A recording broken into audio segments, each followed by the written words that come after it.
This is Pet Life Radio. Let's talk pets.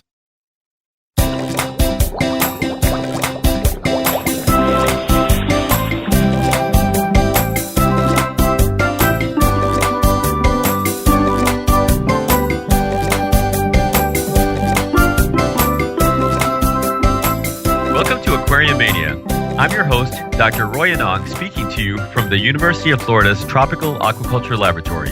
Thanks for joining us. The U.S. aquarium fish industry is centered in Florida and has a rich tradition of fish farming families. My guest today, Jason Diaz, has been working in his family's business since age 12.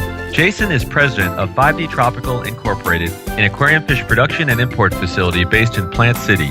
5D produces hundreds of thousands of aquarium fish weekly, comprised of over 60 species and varieties of fish, with the spectacularly colored GloFish among their most popular. 5D also imports fish from all over the globe. So what's it like growing up in an aquaculture industry when your parents were also your bosses, and where your brother and sister work too? Join us as Jason gives us his unique perspective on life in the industry. We'll be right back after these messages.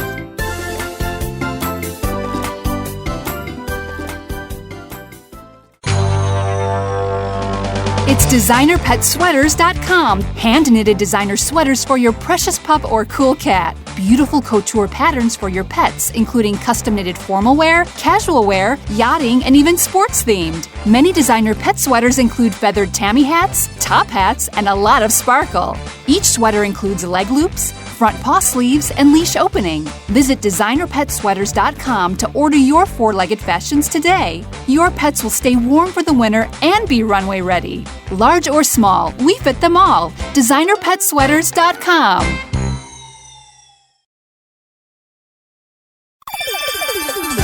Let's Talk Pets on PetLifeRadio.com.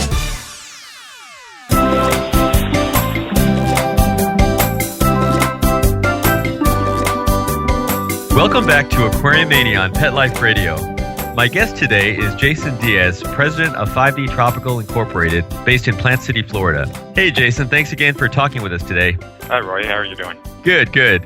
So, you've been in the industry for a really long time. I always like to start these discussions with kind of getting a little bit of feedback on your early years and how you sort of first got into fish. So, when and how did you first get involved with fish? Right. No, thinking back, actually, it goes way back. I was around 12 years old and always had, an interest because, of course, growing up in with my dad being a producer of tropical fish, I had an interest in the hobby and the interest in the fish. But I was as young as 12 years old, and I remember it was a summertime and I needed to make a little bit of money, so I approached my dad to see if I could start working at the farm. And that's really when it started. We basically being young and naive, you really don't know what's going on. So I definitely didn't actually work with the fish, but I did. Some of the jobs that I had was cleaning a lot of the aquariums, putting spawning media in the tanks, packing boxes for the fish. So some of these odd jobs, but as a kid, you really remember these things. And as well as my brother was along with me, and there was, the times were good back then. You're a little bit horseplaying around, but it was very exciting. So, did your dad shaft you, or did he give you a pretty good rate? No, I was making pretty much nothing. I think it was around 75 cents an hour. So it was pretty low, but I definitely learned a lot. Oh, that's good. So, did you end up having aquariums at home with your family, or did you guys have too many fish on the farm to bother with one? Believe it or not, we did not have one actually in the living room. I had a small 10-gallon aquarium in our bedroom, and we always had either a reptile or fish. And the first tank I know we had were a little 10-gallon with some blind cave tetras and some pink kissers. Actually, that was one of my favorite fish that I had when I was a kid. So I just would always keep that tank in the room, and we would change it around. If I see something new coming through the farm or something that I really liked, I'd pull that one fish out and put another one in it. So we pretty much had a small aquarium, but living right here on the same property, you had so many different varieties and so many tanks that is not something we really needed in our house at that time. So you mentioned some of the early jobs you had when you were about 12. When you kind of got a little bit more into it and started actually working with a fish, how old were you and what were some of the memories from all of that? Well, it would go, again, I started when I was 12, but I consistently worked after school. There was a lot of jobs that we would do, on the weekends, especially before we'd ever be able to go play with our friends. So there was a lot of work required of us, even at an early age. So it really didn't set in, Roy, until I was probably in my late teens, 18 years old, is when then, I kind of had an idea of how the business is run and the day, the ins and outs of the daily work. It was quite, involving. And, at that point, and that, we're going back into the 80s, and looking back, as much as my father and mother achieved as far as business-wise, I was really inspired by that. And we would do so much involved, but there was so much other part of the business that we didn't know. And, I wanted to be a part of that. So going through high school, I invested more and more time and picked up just a lot of the, the on-hand learning of how to raise tropical fish. So I think it was about that time, in my late teens, I knew it. Who all works at 5D that's in the family? Well, there was 5 of us. It was my father, obviously Joe Diaz, is the founder. My mother worked alongside Anita Diaz, and then I have my 2 siblings, my brother Damon and my sister Stacy. Now, back in the 80s and 90s, it was all 5 of us here, and that's pretty much how the name came 5D Tropical. If I go back a little bit, my dad's first farm was in East Tampa, and it was a small little 5-acre farm, and that actually was called Peninsula. So once we all were in the business, we changed the company name to 5D Tropical. And many years, I think, until the early 2000s, and then my mom retired. But basically up till 2009, it was 4 of us running the business, learning and working well together. So your first business logo was a plecostomus, a suckermouth catfish. Can you tell us a little bit about the story of the pleco and how that impacted your company? Yeah, that's the, how can I say it? That's the fish that put 5D on the map. My father was basically what I'd like to say is the king of breeding these fish. He had so many brooder plecostomus, and he really learned how and developed how to reproduce these on a commercial level. Plecostomus were needed in pretty much every aquarium, and it's still today one of the top sellers. Basically cleaning the tanks, cleaning the algae. We would stock many ponds, 20+ thousand fish out of these ponds of a 2-inch size plecostomus. And we would have holding vat after holding vat of years, and that's how that pretty much became. 5D was known for that plecostomus, and that's how it actually got on our logo. I guess briefly, maybe just you don't have to go into real detail, but tell people who don't know how these guys actually breed or spawn. So what does a pleco do once you throw it in your pond? Right, we would. Most of our ponds, on average, are around 20,000 gallons of water. They can run from 4 to 6 feet deep. And what's required is pretty much you need a bank that's somewhat angled that they're able to dig. Plecostomus will just not spawn on a false bottom or a sand bottom. What they'll do is they'll actually burrow in the side of the pond, and they'll dig a cave, and it can go back as far as 2 feet, some even 3 feet in depth. And they'll go in there and they'll actually lay their ball of eggs, and these eggs could have anywhere to 3,000 to 5,000 eggs in a ball, and the fish will actually sit there and fan it and to move and circulate that water, and they'll actually hatch in that cave, and then they'll swim out. So when you have these breeders in the ponds, you'll have many different caves all around the bank side, and this is how you're able to pretty much do it on a commercial level as far as production-wise. And about how long does it take them to get to maybe 2-inch size? I know it probably varies depending on time of year and temperature, but average. Right. It would take, especially at the density where we're stocking, it could take up to 6 months to get up a 2-inch size. And usually pretty much what we did because plecostomus are sold in so many different sizes, anywhere from 1.5 inches all the way up to 8 inches. Once they get up to a 2-inch or 1.5 inches or 2-inch size, we'll start thinning the ponds out, and we'll separate so many for a 3-inch, a 4-inch, and on and so on, and lighten the load. So, because it can take up to 6 months to get up to 1.5 inches, 2-inch, and requiring, they're once you get up 3s and 4s, it's going to definitely take more time.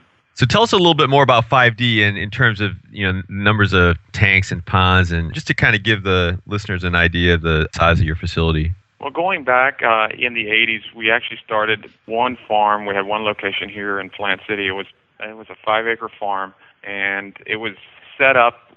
It was actually working with the other farm in East Tampa. So we had two facilities, but we knew that this one in Tampa we were going to close it, and we're going to move everything to the Plant City facility. So it was 5 acres. As I can remember, I think it was around 30 or 40 ponds that were production ponds. We had one little holding facility there. So it was a small operation, but we found this good area, this good location in rural kind of Plant City area that was surrounded by a lot of land. And we knew hopefully we can just add as the company grew, we'd kind of pick up different tracts. So we started with a 5, and the next thing I know, we bought the property to the west of us, which was 15 acres, and then we bought another 5, and before you know it, we're up to 55 acres at this facility. Now, this is our main facility. This is where pretty much everything is done. We have our sales office here. We have 4 breeding facilities here. We have all our holding rooms here, and it houses 365 ponds. It also has basically all the packing of the fish come out of this facility. Now, we've got pretty much on the system-wise, majority of our facility is on research systems. So we're running 21 different research systems that have about 17,000 gallons per system. And, breeding facility could run, we have 6,000 3-gallon spawning tanks. We have 250 22 gallons. So it varies all over the place depending on what is in each facility. And we try to do majority of the breeding at this farm. It's easier for us to control. And like I said, we do have 4 facilities and producing about 500,000 babies. So this facility has been the base of everything. Back in the late 80s, early 90s, we expanded 90 miles south of us, which is Arcadia, Florida. This is actually our largest facility. It's up to 180 acres. I think it's around 650 ponds, all averaging around 20,000 gallons of water. That facility has very few greenhouses. It's got one holding room. But other than that, all the production is done here at the 5D, at the main facility in Plant City, and transported to the Arcadia farm. We do all the growing of our fry in the ponds, and then once they're up to marketable size, we transport them back. So we're running back and forth between these 2 farms 5 days a week. A lot of the fish, we do separate our fish as far as what we breed, mainly at the Plant City facility. It's barbs, tetras, gouramis. We do GloFish. We do sharks. And then in the Arcadia facility, do more live bears, more pond spawners with South American cichlids. We do Central American cichlids down there. We do a lot of feeder fish at that facility. So we kind of break it up on how much need is involved as far as production, where fish goes where. And our 3rd facility is out of the country. It's in Costa Rica. We purchased that one about 8 years ago. And the reason we went to Costa Rica because of the climate. We felt that we could have all year production. We wouldn't have the change in temperature as we do here in Florida. So the main goal was to go into Costa Rica, buy some land, and start digging some ponds. And we are basically producing at that facility. We do live bears. We're doing guppies, but the main fish is cichlids. We do a lot of the pseudos and a lot of different haps. And most of these fish are in pond production, and also we have building production down there. Now, we do receive 1 shipment a week from that farm, and we receive it into Miami, and then we transport it back here. So all 3 facilities all end up at the main facility in Plant City. So you're obviously going through a lot of fish. Now, do you work with other farms for your supply to get to your wholesalers as well? Yeah, I definitely try to support Florida fish. That to me is very important, Roy. We import a lot of fish, but the first thing I look at is what's available, and there's a lot of good, strong companies that's been around a long time. And what makes a strong company is a company that's able to produce a good quality fish consistently. And believe it or not, sometimes that's hard to find. But there's many here in Central Florida that has worked really hard, and we support them, and they support us. So it's a good team. We would rather market a Florida fish than an import for many reasons.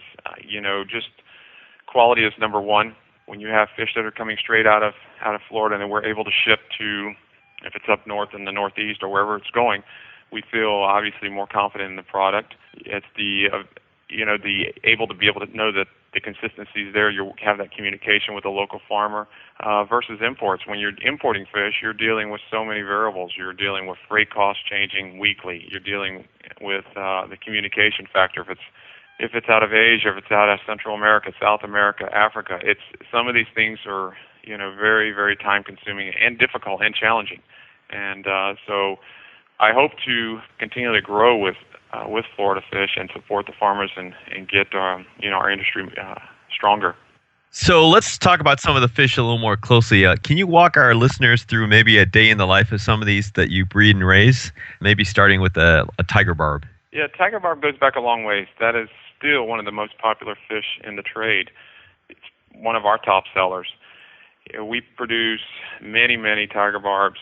We have, I think, an allocation. All our fish that we have allocations. So what I mean by that is we actually allocate how many ponds per fish. So we find that out by basically running the numbers per year. So we'll know if we are selling this many tiger barbs, we're going to have to allocate this many ponds.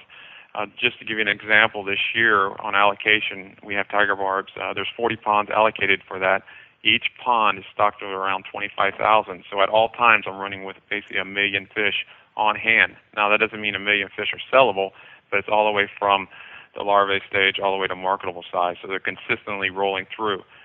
Tiger barb will usually take, depending on the time of year, in the spring to summer, we're turning these ponds over basically in 4 to 5 months. We're harvesting those fish. In the winter, it takes a little longer. But it's been a strong fish for the industry. It's pretty simple to breed. You're pair spawning these fish. You just have a little mop or a brush or a Spanish moss, a spawning media. You pair them up in a small aquarium, and you're going to get pretty good egg production out of those. We usually run every week these fish, and on average about 2,000 pairs we set up. And those 2,000 pairs, can give us 4 ponds at 25,000 babies, depending on how good the breeders are and the age of the breeders. So that sounds like a lot of work. It sounds like a lot of work, but we have good employees on staff, and as you do this, it's so repetitive, things really run smooth. Now, how do tiger barbs differ in their breeding from blue gouramis and zebra danios? Right. Well, tiger barbs, again, they're pair spawners. The danios, zebra danios, and some of the other danios, if it's leopard danio, we gang spawn these. So we'll actually have a much larger aquarium. Instead of using a 3-gallon spawning tank, we'll have a 20-gallon spawning tank, and we use false bottoms because danios will pretty much eat their eggs. So you'll lose a lot of that egg production overnight. So we put a false bottom on our 20-gallon aquariums, and we'll put up to 250 breeders in one aquarium. And overnight, we'll play with a photo period, and they'll release their eggs. Male fertilize the eggs. The next day we'll come and we'll pull the breeders out. And then the eggs will actually hatch. They'll develop, hatch, and the fry we'll wait till the fry are actually free swimming. And then once they're free swimming, which would, depending on the time again, 5 to 7 days, and then we'll stock them out to the pond. Now, gouramis a little different. Gouramis are pair spawned, but gouramis, they basically put a bubble nest. So as far as a substrate, we use like a little float on the surface of the tank, and they'll make a bubble nest up there, and that's pretty much where they lay their eggs. So you would actually, once you see that nest and you see that you have eggs, you'll go ahead and the next day you'll also pull those breeders out. So if you leave the breeders in, what happens? They'll eat their eggs. Okay. And I know that, I guess the males get pretty aggressive too, don't they, sometimes? Yeah, some types, especially the gold gouramis, they're very aggressive. The males are extremely aggressive, and you could have loss. That's why we try to limit to basically pairing them up only for one day. Well, I have definitely a lot more questions for you, but let's take a short break, and we'll continue our discussion with Jason Diaz of 5D Tropical Incorporated after these messages from our sponsors.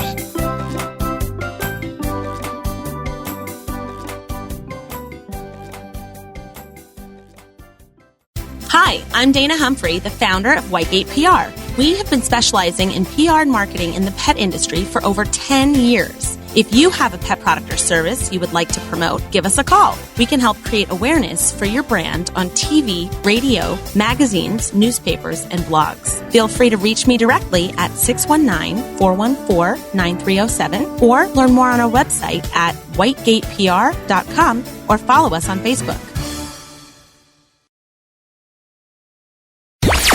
Let's Talk Pets Let's Talk Pets on Pet Life Radio. Pet Life Radio. PetLifeRadio.com.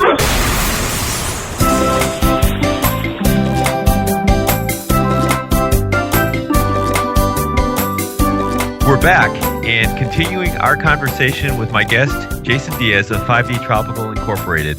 Well, Jay, we talked a little bit about some of the more specifics regarding breeding some of these fish.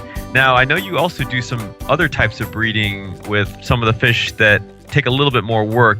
For example, the rainbow sharks and iridescent sharks. So for our listeners who aren't familiar with these fish, which of course aren't real sharks, they're just called sharks, can you talk about their breeding a little bit? Sure, Roy. These fish are definitely more difficult. There has been reports of spawning in aquariums, home aquariums. I think it's been very minimal for commercial production, and that's pretty much what we're after.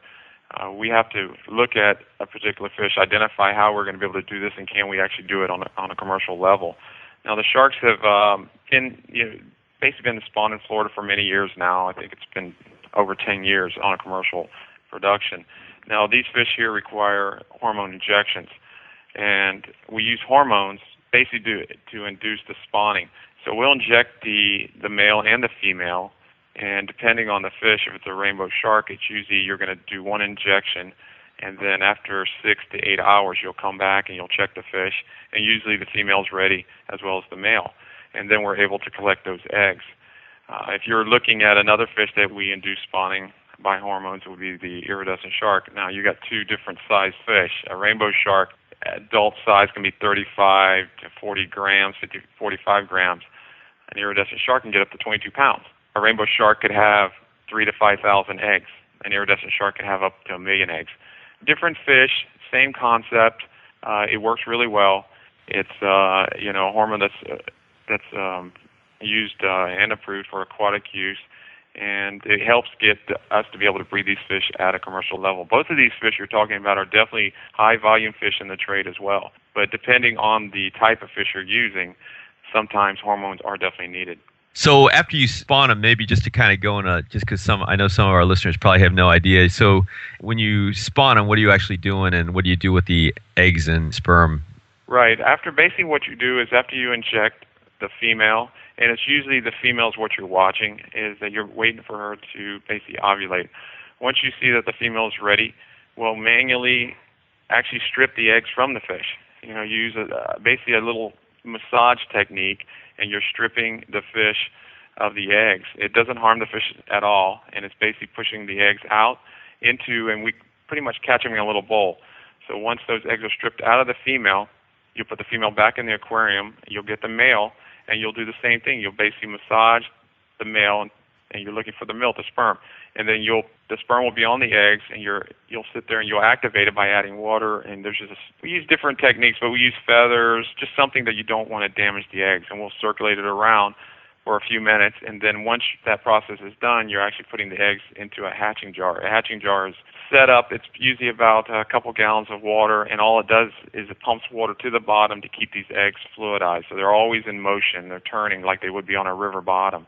And usually if you have good eggs, you'll get anywhere from 80 to almost 100% hatch. So it sounds like a lot of work, but you end up getting, really nice numbers and a lot more consistency probably when you're doing them. Correct, definitely so. So you mentioned, and we talked about zebra danios. Now, obviously there's another kind of variant on the zebra danios that you have been involved with over the past several years on the GloFish. Can you give us a little bit of info on how you first became involved with breeding GloFish? Yeah, GloFish is definitely a hot topic now. It started all back, as I recall, back in 2003. I remember because Alan Blake, he's basically he runs and the CEO of Yorktown Technologies, and they actually own the rights to this transgenic fish. Well, he approached us, and I remember coming into the office, and he had this fish in the bag, and it was a reddish-looking danio, and it definitely caught my eye. And he wanted to see it. We wanted to talk to see if it had market value and could this, be bred on a commercial level. So it definitely caught my interest because, color sells in our industry. That's what it's about. So it started back in 2003, and we went through a lot of there was a lot of problems at the beginning trying to get this fish up to market size and get the numbers up to market and get an interest in the fish. But it really went well, and it's grown to unbelievable interest now. I mean, we're now launching from the one line in '03. We're now up to 6 lines right now on the market. It's done very well. It breeds a lot of interest into our hobby. The color is extremely vibrant, and I think it's just there's no ceiling on this fish. What's the latest line that you guys just put out? We just launched our first tetra. The first 5 lines were all Danios. So we had basically red, orange, green, purple, and blue. We just launched our first tetra, which is a green tetra. It's an unbelievable color. You should see it in stores already. And to me, it's my favorite. It's got the eyes has a little tint of green. Throughout the body, it's green. The finnage is green. It's unbelievable under an actinic light or even white light. It doesn't matter. It expresses itself so well. And the interest has came back. Nothing but positive comments have really came back since we launched this fish. Oh, that's great. And I know you guys are working with the company and have a lot more coming down the pike, I assume, right? Right. We are basically, there's 2 companies that's licensed to produce these fish. It's 5D Tropical and Seagrass Farms, and we're the only 2 licensees of this product. And we have been consistently trying to keep up with the demand. It's been so overwhelming that we had to change, a lot of the operations and a lot of the things that we do to be able to meet this demand. And it's been great. We're really excited about these fish. Now, in addition to all the work you and your family and everyone that works there has to do with farming and the production side, I know you also import fish. Where are you getting your imported fish from, and what are some of the different varieties that you guys are importing? Yeah, I mentioned in the beginning that we still, what comes first is production for us. We raised 62 different varieties of fish. We're constantly changing what we're going to breed next, depending on what moves, what doesn't move, what's new, what's exciting, and where we want to go. We definitely look at that as our number one. That's our backbone of our company. But we also import fish. We've been importing fish for a lot of years. It gives us the capabilities of putting out a full list, basically bringing everything from any part of the world right through our company. And a lot of the countries that we bring in, it's every week. We can bring in 16 to 18 different countries a week. South America, we bring in every week. Colombia, Peru, Brazil, Guyana, Ecuador. We bring out of Costa Rica every week. We bring out of the Caribbean, Trinidad, Haiti, Africa, out of Nigeria, Asia every week, Thailand, Indonesia, Singapore, Malaysia, Taiwan, China, and just started Vietnam. So depending on the volume of what comes out of each country, but majority of these countries do come into our facility every week. We bring them through either LA, we bring them in through Miami, or through Atlanta. But the difference with our company, Roy, is that everything that is brought into 5D is quarantined. Nothing is brought in, transshipped, and sent back out. So we would actually bring these fish in. A lot of these fish sit in the bags could be 30, 40 hours. And we know that, with that type of time, there's going to be some stress on the fish. We have many different procedures in place that are going to try to cut down on any fish loss and also be able to market a good, solid quality product. So everything is brought into our holding facilities. They're acclimated. They're quarantined for 5 to 7 days. We do many different. We use many different diets on them. We run diagnostic work on them, and they're not approved to be marketed until the supervisor of that department tags them for sale. But with bringing these different countries in, it again, like I was saying, it brings a lot of excitement to what's on our list. And this is one of our strengths as well. And that's why our company has been in business for over 45 years. So what are some of the groups and species that are kind of hot on the side of being not really produced in Florida? Well, one of the biggest ones is the fighting fish, the male betta. That is probably the biggest mover for us. We bring thousands and thousands of these fish in every week. It's a big demand item. Another one is the loach, the clown loach out of Indonesia. Great fish, spectacular fish, always a big demand for that. Another ones are many different fancy guppies. The list goes on, Roy, but a few of these are definitely the big sellers that we import every week on high volume numbers. So of all the fish that you farm or import, what are your favorites? Yeah, it would be really I don't really have one particular favorite, but one that always sticks in my head that I can't ever get away from is the clown loach. I've always been in love with that fish, especially when they get up to 5 inches long. They're an amazing animal. They're just beautiful. I've always been able to every time we got that fish in, I always want to see it. They're very active and attractive looking fish. So I would say if there is one, it would be that one. I do also, I'm fond of the El Plicos, a lot of the more exotic Picostomus that we get out of Brazil, the gold nuggets, the zebra plicos when we are able to get them. Some of these things are extremely attractive, and I am fond of those as well. The blue eyes are no longer available, or no one's seen them in a while, right? The blue eye plicos. No, right. Yeah, the blue eyes were big in the 90s, and I see them on the list every once in a while, Roy, but they're extremely expensive, and they're really not to be traded. I know the rivers were polluted, and a lot of these fish were lost back in the 90s. So what fish would you recommend for the beginning hobbyist, and which fish can you put together from your viewpoint? Well, what I usually tell a lot of people is if you're a beginner, you definitely want to start with something that's strong and hardy. You don't want to get anything too technical that you have to play with water parameters.